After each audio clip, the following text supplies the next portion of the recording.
ఉమ్మడి అనంతపురం జిల్లాలో ప్రభుత్వాసుపత్రుల్లో పరిస్థితులు దారుణంగా ఉన్నాయి. అనంతపురం సర్వజనాసుపత్రిలో రోగుల పట్ల వైద్యులు, సిబ్బంది నిర్లక్ష్యంగా వ్యవహరిస్తున్నారు. ప్రభుత్వ వైద్యులు సొంత నర్సింగ్ హోంలు ఏర్పాటు చేసుకుని వ్యాపారం చేస్తున్నారు. ఏళ్ల తరబడి ఒకే చోట పనిచేయడమే దీనికి కారణంగా కనిపిస్తోంది. అనంతపురం సర్వజనాసుపత్రిలో చాలా మంది స్పెషలిస్టు వైద్యులు ఓపీ విభాగంలో పూర్తి స్థాయిలో కూర్చోవటం లేదు.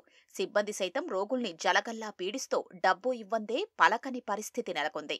బాబుకి మొన్న ఆపరేషన్ చేసినారు సార్ కాలుకి. మొన్న 3 రోజుల నుంచి మోషన్స్ వాంతులు అన్నీ అవుతున్నాయి. కళ్ళన్నీ పచ్చగా ఉన్నాయి, ఒళ్ళంతా పచ్చగా వచ్చింది. సార్లు చెప్తుండే కనీసం చూస్తున్నాం కదమ్మా అంటారే కదిగించుకొని పంపిస్తే పోతున్నారు సార్. వాళ్ళంతే నిర్లక్ష్యం చాలా ఉంది సార్. ఈడ మా ఆవిడికి ఆపరేషన్ ఉండేది.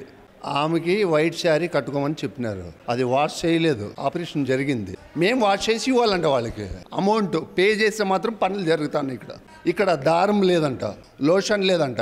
అది బయట రాసి ఇచ్చినారు. బయట తీసుకుని వచ్చి నా భార్యకి ఆపరేషన్ చేయించుకున్నాను. ఫ్యాన్లు పనిచేయవు, బాత్రూమ్లు అంటే అతి దరిద్రంగా ఉన్నాయి. అమ్మ పడింది, చేసుకొని వచ్చినాము. ఓపీపీ అంతా వచ్చి బెడ్ దగ్గరికి వచ్చేకల్లా రాత్రి 10 అయింది. ఆ పైప్ పెట్టి ఆయమ బయట నుంచి తెచ్చాను నేనని 200 ఇప్పించుకుంది. బ్లడ్ టెస్ట్ ఒకటి ఇక్కడ లేదు, 300-400 ఖర్చు అవుతుంది. బయట చేసి అన్నాడు. ఒకసారి ఇస్తాంలే సార్ పంపిండండి. అనంతపురం సర్వజనాసుపత్రికి రోజు 1000 మంది వరకు రోగులు వస్తుంటారు. వైద్య పరీక్షల తర్వాత 400 వరకు రోగుల్ని ఇన్పేషెంట్లుగా చేర్చుకుంటున్నారు.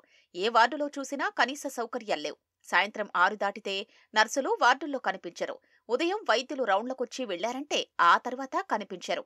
ఇదిలా ఉంటే సిబ్బంది దోపిడీకి పరాకాష్ఠగా సర్వజన ఆసుపత్రి నిలుస్తోంది. ప్రసూతి విభాగంలో మగపిల్లవాడు పుడితే 1000 నుంచి 1500, ఆడపిల్ల పుడితే 500 నుంచి 1000 రూపాయల వరకు వసూలు చేస్తున్నారు. ప్రభుత్వ, ప్రైవేటు భాగస్వామ్యంతో నడిచే డయాలసిస్ విభాగం నిర్లక్ష్యానికి గురవుతోంది. వచ్చినాం, చూస్తామన్నారు. చూస్తామంటే ఇప్పుడు ఏం సార్ మీ సమస్య అంటే ఆఫీస్ చేసి డబ్బులు కట్టాలి, ₹1,00,000 డబ్బులు కడితే అవుతుంది కాదన్నారు. చేదు కాసా అంటే మీ డిశ్చార్జ్ చేసుకుని పోండి అన్నారు. అది రిపోర్ట్ ఎన్నిసార్లు ఆ రిపోర్ట్గా ఇవ్వలేదు. గుంతకల్లు, హిందూపురం ఆసుపత్రిలో జనరేటర్ సౌకర్యం లేక డయాలసిస్ పేషెంట్లు ఇబ్బంది పడుతున్నారు. మరుగుదొడ్లు శుభ్రం చేయకపోవటం వల్ల వార్డుల్లో తీవ్ర దుర్వాసన వస్తోందని రోగులు చెప్తున్నారు.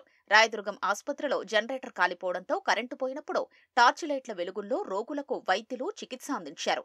హిందూపురం ఆసుపత్రిలో 200 పడకలున్నా ఏ రోగికి పూర్తిస్థాయి వైద్యం అందడం లేదు. జనరేటర్ కరెంటు పోయి మళ్ళా రన్ చేయాలంటే 5 నిమిషాలు అవుతుంది. ఆటోమేటిక్ లేదు. డయాలైజర్ని 10 to 12 వరకు మార్చరు. ఎలకలు ఎక్కువ ఉన్నాయి. ఆ ఏసీల వైర్లని ఎలకలే కొరకేది. కరెంటు పోయినప్పుడు చాలా ఇబ్బందులు పడుతూ ఉన్నారు డయాలసిస్ పేషెంట్స్ అయితే. కొన్ని సందర్భాల్లో ఏమవుతుందంటే కరెంటు పోయినప్పుడు ఆ బ్లడ్ పైప్స్లో అలాగే ఉండిపోవడము, మళ్ళీ నెక్స్ట్ టైం డయాలసిస్ రన్ అయ్యేటప్పుడు ఆ బ్లడ్ ముందుకు పోకోకుండా అక్కడే క్లాట్ అయిపోయి కొంతమంది పేషెంట్స్ వెనక్కి వెళ్ళడం కూడా జరిగింది. ఆటోమేటిక్ జనరేటర్స్ 2 ఉన్నాయి. మాన్యువల్ జనరేటర్ ఒకటి చిన్నది నడుస్తూ ఉంది. ఆ టైంలో కూడా మనము కరెంటు రావాలా అనుకున్నప్పుడు దానికి మనము ఆటోమేటిక్గా ఏదన్నా మార్పు చేసేదానికి ప్రయత్నం చేస్తాము.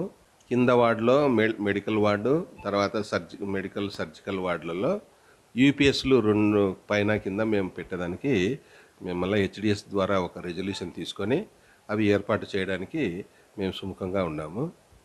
ప్రజలకు ఎటువంటి అసౌకర్యం కలగకుండా తోడుగా ఉంటాము.